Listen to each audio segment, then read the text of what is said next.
वो मेरा सच्चा भक्त था, वो चला गया, अब उसका जन्म नहीं होगा। ऐसा कहकर बाबा ने अपने सच्चे भक्त को सद्गति प्रदान की।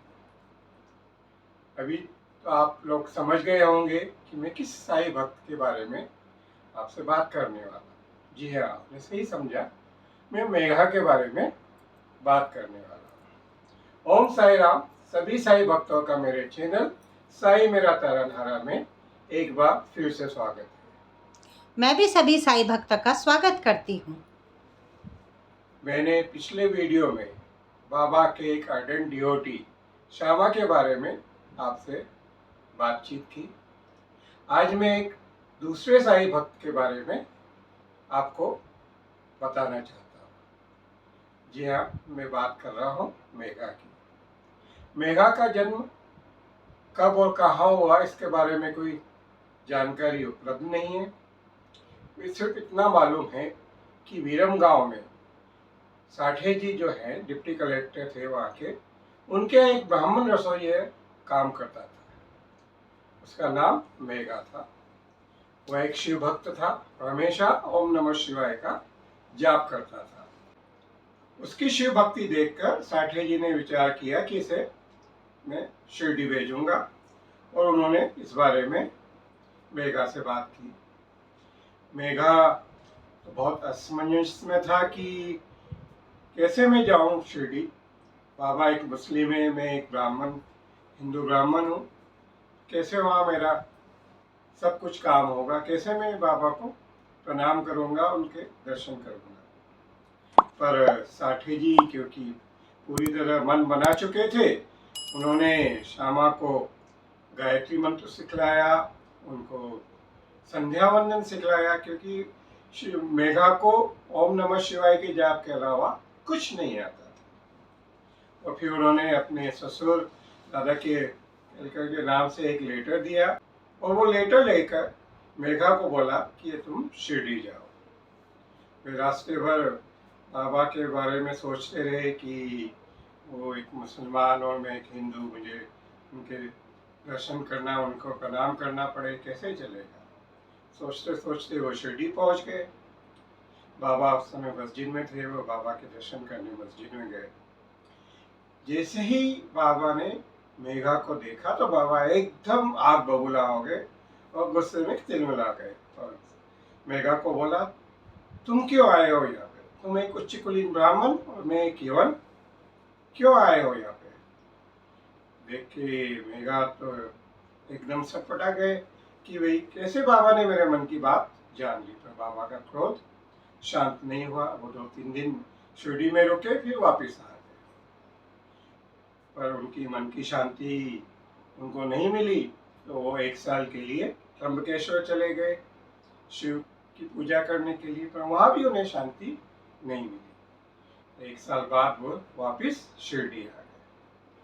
तब दादा केलकर की इंटरवेंशन से बाबा ने उन्हें मस्जिद में आने की इजाज़त दी और उन्हें साठे वाले में रुकने के लिए कह दिया।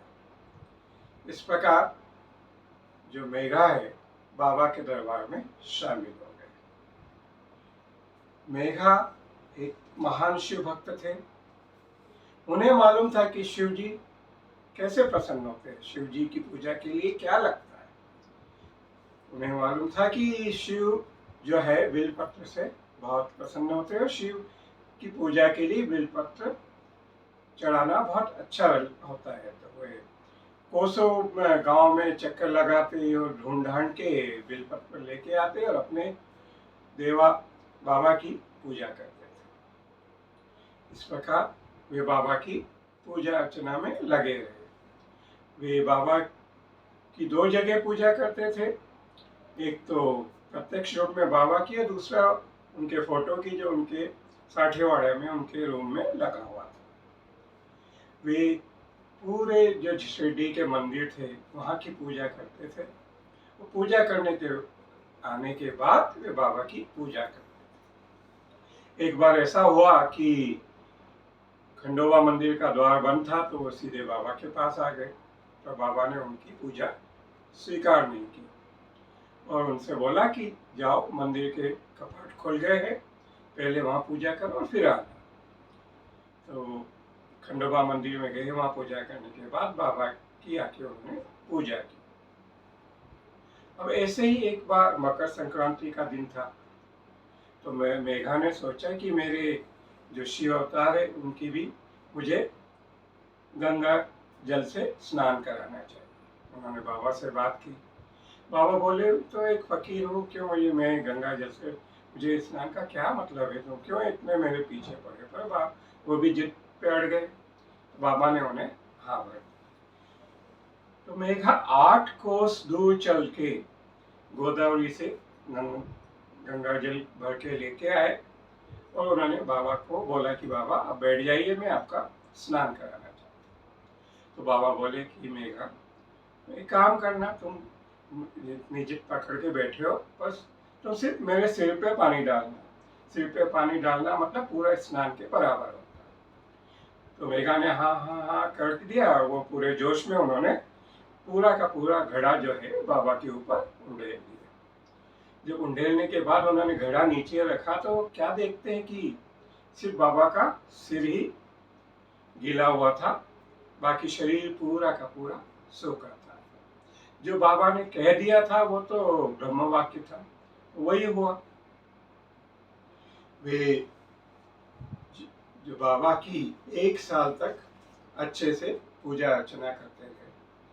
तो बाबा ने उनकी शिव भक्ति को और मजबूत करने के लिए एक दिन स्वप्न में उन्हें दर्शन देके बोला कि जाओ तुम त्रिशूल लगाओ। जब उन्होंने आँख खोली तो देखा कि कोई नहीं, दरवाजे खिड़की सब बंद है। तो उन्होंने बाबा से जाके पूछा, बाबा आपने ऐसा आदेश दिया। तो बाबा बोले, तुम्हें क्या लगता नहीं है मेरे शब्द कोई थोड़े पहुँचे नहीं है, मेरी प्रत्यक्ष आज्ञा है। तो मेरा बोलते, बाबा सब दरवाजे खिड़की तो बंद थे। तो बोले, मुझे दरवाजे खिड़की की कोई जरूरत नहीं।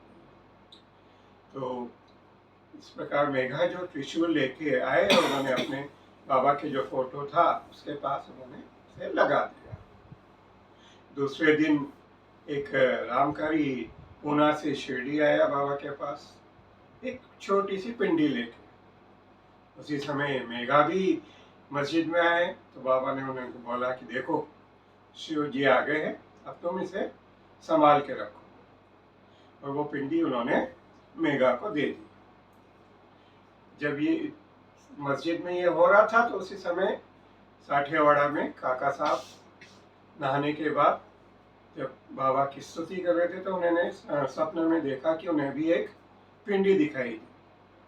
जब वो देख के उनका स्वप्न भंग हुआ तो उसी समय मेघा वो पिंडी लेके साठियावाड़ा पहुंच गए।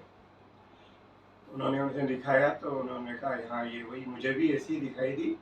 इस प्रकार बाबा ने वो जो पिंडी की स्थापना त्रिशूल के पास कर दी और इस प्रकार उन्होंने जो मेघा का शिव भक्ति का जो उनका विश्वास था उसे और मजबूत बनाया। इस प्रकार बाबा ने उनकी जो है धीमे धीमे उन्हें आंतरिक रूप से उनका सुधार कर रहे थे। इस प्रकार सब चलता रहा। वे बाबा की पूजा भी करते थे, बाबा की आरती भी करते थे। ये क्रम उनका जिंदगी भर चलता रहा। अपने मरने के 3 दिन पहले तक वे आरती और पूजा बाबा की करते रहे। जनवरी 1912 को मेघा परलोक सिधार गए। उनकी मौत को देख के, उनके शरीर, पार्थिव शरीर को देख के बाबा आम आदमियों जैसे फूट फूट के रोने लगे और उनके साथ उनकी शव यात्रा में शामिल हुए। बाबा ने उनके जितने रिचुअल्स थे, जितने क्रियाक्रम थे, वो बाबा ने अपनी तरफ से पूरे करवाए और उन्होंने ब्राह्मण भोज भी अपनी तरफ से करवाया। इस प्रकार बाबा ने उन्हें सदगति प्रदान। यूं तो बाबा ने कई भक्तों को सदगति दी, पर मेघा तो डिवोटी पार एक्सेलेंस थे। उनकी जो भक्ति है आने वाले कई वर्षों तक याद की जाएगी। अपने purest form of devotion for the God he loves, ऐसे थे मेघा। मैं आने वाले वीडियोस में और भी साईं भक्तों के बारे में आपसे बात करूंगा। जब तक आप अपना ध्यान रखिए, मेरे वीडियो को लाइक कीजिए, शेयर कीजिए और चैनल को यदि सब्सक्राइब नहीं किया तो सब्सक्राइब कीजिए। मैं जल्दी ही वापस आपसे जुड़ूंगा।